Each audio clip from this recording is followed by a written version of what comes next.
গাইঘাটায় গ্রেপ্তার ভুয়ো পুলিশ। 1 বছর ধরে পুলিশ এসেছে প্রতারণা।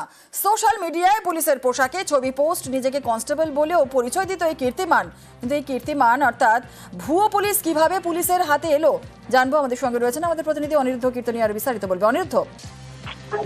একদমই উত্তর 24 পরগনা গাইঘাটা থানার পুলিশ স্থানীয় সূত্র থেকে খবর পেয়েছিল, অর্থাৎ এই গাইঘাটার শিমুলপুর চৌরঙ্গির বাসিন্দা এই অঙ্কিত ঘোষ, সে নিজে পুলিশের ড্রেস পরে বিভিন্ন সময় বাড়ি থেকে বেরোতেন এবং সামাজিক মাধ্যমে তার একাধিক এরকম পুলিশ ড্রেস পরা ছবিও দেখা গেছে। পরবর্তীতে স্থানীয় সূত্র থেকে যখন খবর পায়, তারপরে পুলিশ তদন্ত নামে। পুলিশ প্রাথমিকভাবে জানতে পারে যে এর কোনো রকম কোনো থানার সঙ্গে যুক্ত নেই। তারপরেই পুলিশ গতকাল তাকে ডেকে পাঠিয়ে তাকে জিজ্ঞাসাবাদ করে তার কাছ থেকে পুলিশে চাকরি করার কোন রকম নথিপত্র পুলিশ না পেয়ে তাকে গ্রেপ্তার করে। কিন্তু পুলিশ প্রাথমিক তদন্তে যেটা জানতে পেরেছে যে স্থানীয় সাধারণ মানুষের সঙ্গে দীর্ঘদিন ধরেই এই পুলিশ পরিচয় দিয়ে এসেছে। বিভিন্ন নানা অনুষ্ঠান, অর্থাৎ গঙ্গাসাগর মেলার সময় সে বলতো গঙ্গাসাগরে তার ডিউটি রয়েছে, তেমন ভাবেই সেই পুলিশ ড্রেস পরে বাড়ি থেকে বেরোতো এবং বাড়ির পরিবারকে সে জানিয়েছিল পুলিশে পরীক্ষা দিয়েছিল এবং পুলিশে চাকরি পেয়েছে। তেমনি কিন্তু পরিবারও জানতো, পরিবারও একদম রীতিমতন ধন্দে রয়েছে, যেরকম পুলিশ পরিচয় দিয়ে ছেলে এতদিন ধরে বাড়িতে কাটিয়েছে কি করে। পরবর্তীতে গাইঘাটা থানার পুলিশ তাকে গ্রেপ্তার করে, তার কাছ থেকে পুলিশ ড্রেস উদ্ধার হয়েছে, নেমপ্লেট উদ্ধার হয়েছে এবং কিছু ভুয়ো নথিপত্র উদ্ধার হয়েছে। এরকম ভাবে পুলিশ পরিচয় দিয়ে অন্য কোনো জায়গায় আরো টাকা তোলার ঘটনা বা অন্য কিছু আছে কিনা সে বিষয়ে কিন্তু তদন্ত করে দেখছে গাইঘাটা থানার পুলিশ। ধন্যবাদ। শুনেছি পুলিশের চাকরি করে। ড্রেস পরে কখনো দেখেছে? ড্রেস পরে যেত, বাড়ি থেকে যেত। কখনো সন্দেহ ছিল আপনাদের? না, পাশাপাশি থাকি, ভালো সম্পর্ক, সেই সুবাদে জানতাম যে অঙ্কিত কি করে, চাকরি পেয়েছে। কিসের চাকরি? পুলিশের চাকরি। পুলিশের ড্রেস পরে ওকে দেখেছেন কখনো? হ্যাঁ দেখেছি। বাড়ি থেকে যেত? হ্যাঁ। কতদিন হলো এরকম আপনারা জানেন? তাও 2 বছর। এই যে ছেলে পুলিশের পোশাক পরে ঘুরে বেড়াতো, আপনারা জানতেন না? বাড়ি থেকে তো পোশাক দেখা যাচ্ছে। আমি এখন কোনো কথা বলতে চাই না। আপনার পরীক্ষা দেওয়া, পরীক্ষা কি দিয়েছিল জানেন? হ্যাঁ, পরীক্ষা দিয়েছে। পাস করেছিল? পাস করেছিল কেন সেটা আমি কি করে জানবো? রেজাল্ট তো আর আমরা দেখিনি, রেজাল্ট সে দেখেছে। ছেলে কি বলতো, আপনাদের কি বলতো? হ্যাঁ, আমি পাস করেছি। পুলিশ বলছে যে ভুয়ো। কতদিন আগে ছেলে চাকরি পেয়েছে বলে আপনাদের জানিয়েছে? আজকে 1-1.5 বছর হয়ে গেল। কোথায় চাকরি করতো বলতো? ও তো বলতো বিকাশ ভবনের ডিউটিতে আছে। আগ্নেয়াস্ত্র দেখিয়ে সোনার ব্যবসায়ী থেকে গয়না লুট। ঝাড়খণ্ড থেকে 2 কোটি টাকার গয়না লুট করে চম্পট। ঝাড়গ্রামে পুলিশের জালে 2।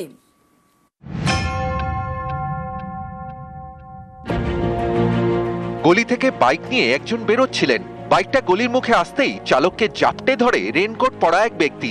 পিছন থেকে আগ্নেয়াস্ত্র হাতে আসে আরেকজন। বাইক থেকে চালককে নামিয়ে তার দিকে আগ্নেয়াস্ত্র তাক করে। তাকে রাস্তায় ফেলে 2টি ব্যাগ নিয়ে 2 দুষ্কৃতী দৌড়ে পালায়। সোমবার সন্ধ্যায় ঝাড়খণ্ডের চাকুলিয়া বাজারে এভাবেই সোনার গয়না লুট করে পালায় দুষ্কৃতীরা। বাইকে যিনি ছিলেন তিনি অরিজিৎ নন্দী। ঝাড়খণ্ডের চাকুলিয়ার বাজারেই তার সোনার দোকান। সোনার গয়না নিয়ে দোকানে যাওয়ার পথেই লুট। সোনার ব্যবসায়ীর মাথায় বন্দুক ঠেকিয়ে প্রায় 2 কোটি টাকার সোনার গয়না লুট। 3 জন দুষ্কৃতী একটি মোটরসাইকেলে করে আমাদের দোকানে আসে এবং গান পয়েন্টে আমাদের দোকান থেকে প্রায় 2 কোটি টাকার সোনার অর্নামেন্টস ছিনতাই করে। আমরা চাকুলিয়া থানায় জানাই। ঝাড়খণ্ডের সীমানা ঘেঁষা ঝাড়গ্রামের জামবনি।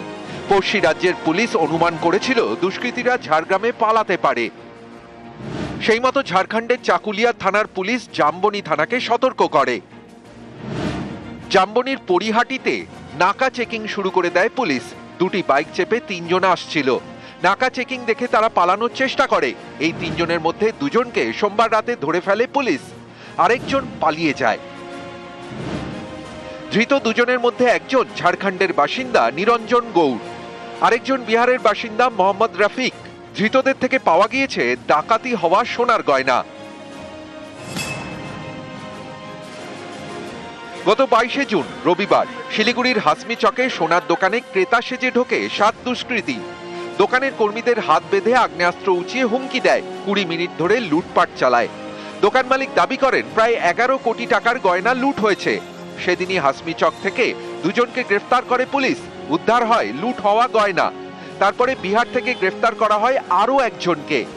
মঙ্গলবার উত্তরপ্রদেশ থেকে এক মহিলা সহ গ্রেফতার আরও 3 জন। নিউজ 18 বাংলা। 2 বছর আগে তৈরি হয়েছে শৌচালয়, তারপর থেকে গেটে তালা, চালুই হয়নি, তাই দুর্ভোগও কাটেনি শিলিগুড়ির খড়িবাড়ির মাছ বাজারে। সমস্যায় ক্রেতা ও বিক্রেতারা।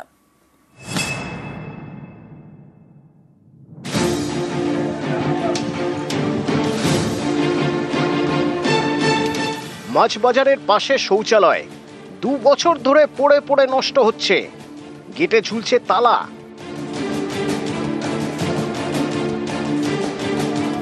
শিলিগুড়ির খড়িবাড়ি মাছ বাজার, প্রতিদিন বাজারে ভিড়। এমন একটি জায়গায় কোনো শৌচালয় ছিল না, তাই ক্রেতা বিক্রেতাদের সুবিধার জন্য উদ্যোগ নেয় খড়িবাড়ি পঞ্চায়েত সমিতি। 5,83,000 টাকা খরচে 2 বছর আগে তৈরি হয় শৌচালয়, একটি মহিলাদের জন্য আর একটি পুরুষদের। কিন্তু কোনো কাজেই আসে না, কারণ চালুই হয়নি। ব্যবসায়ীদের দাবি, শৌচালয় খোলার দাবিতে বারবার প্রশাসনের বিভিন্ন দপ্তরে জানিয়েও কাজ হয়নি, তাই দুর্ভোগও কাটেনি। বাথরুম পায়খানা আমাদের এখানে বানানো হয়েছিল, একটা হচ্ছে মাছ বাজারে, সেটা এখনো অবধি বন্ধ হয়ে আছে, প্লাস একটা হচ্ছে আমাদের মুরগি বাজারে। এটা 2 বছরের উপরে হয়ে গেল, বানানোর পরে এখনো অবধি উদ্ঘাটন হয়নি। সাধারণ পাবলিক প্লাস আমাদের দোকানদারদের প্রচুর সমস্যার সম্মুখীন হতে হচ্ছে। 2 বছর ধরে যে এইভাবে পড়ে রয়েছে, দুর্গন্ধ ছড়াচ্ছে মার্কেটে, যেখানে সেখানে একদম খুব জঘন্য ব্যাপার। এরকম নজর দিচ্ছে না যে 2 বছর ধরে খারাপ রাখছে জিনিসটাকে, এটা খুব তাড়াতাড়ি যদি করে দেয় খুব ভালো হয়। এটা অনেকেরই প্রশ্ন, শৌচালয় তৈরি করেই কি কাজ শেষ? কেন 2 বছরেও চালু হলো না? কেন শৌচালয় চালু করতে উদ্যোগ নেওয়া হলো না? কমিউনিটি টয়লেটটা সবার জন্যই ওইটা দেওয়া হয়েছে বা করেছি সুবিধার জন্য, কিন্তু আমরা টেন্ডার করেছি, কেউ ফেলেনি, অপশনে ফেলেছি, কিন্তু কেউ ফেললো না। আমরা দ্রুত গতিতে এটা আবার চেষ্টা করব, দেওয়ার চেষ্টা যেন এটা হয়ে থাকে, মানুষ যেন পরিষেবা পায়। খড়িবাড়ি থেকে বিশ্বজিৎ মিশ্র, নিউজ 18 বাংলা। ধূপগুড়িতে গিলান্ডি নদীর ওপরে সেতু, প্রায় 3 কোটি টাকা খরচ করে সেতু তৈরি উত্তরবঙ্গ উন্নয়ন দপ্তরের। এতে উপকৃত প্রায় 15,000 বাসিন্দা।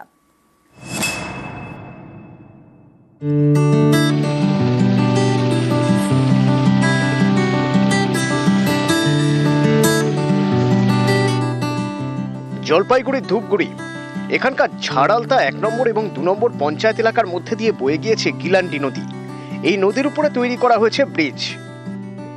এদিক দিয়ে খট্টিমারি আর এদিকে দুরমারির ওখানে রাঙাতি নদীর উপর ব্রিজ আছে, কমপক্ষ ওদিকে 10-12 কিলোমিটার 15 কিলোমিটার ঘুর পথে, ঘুর পথে এই 2 গ্রামের মানুষ যাতায়াত করতো।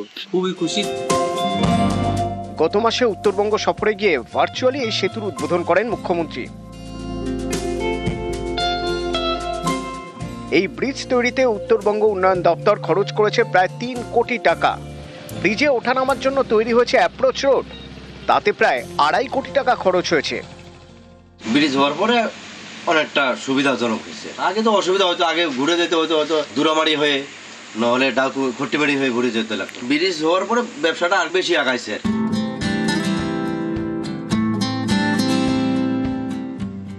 গিলান্ডি নদীর উপরে এতদিন কোনো ব্রিজ ছিল না, এর জেরে ঘুরপথে যাতায়াত করতে হতো।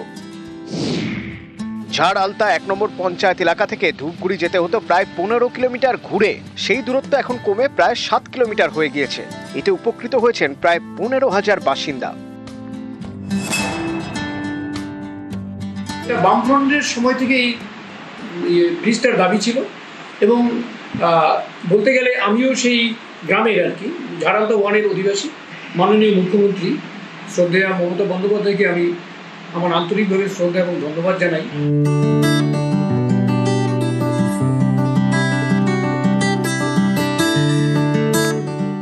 ব্রিজ উদ্বোধন হওয়ার পরেই সব সমস্যার সমাধান হয়েছে গ্রামের মানুষের, তাই খুশি সাধারণ মানুষ। বামনটারি থেকে রকি চৌধুরী, নিউজ 18 বাংলা।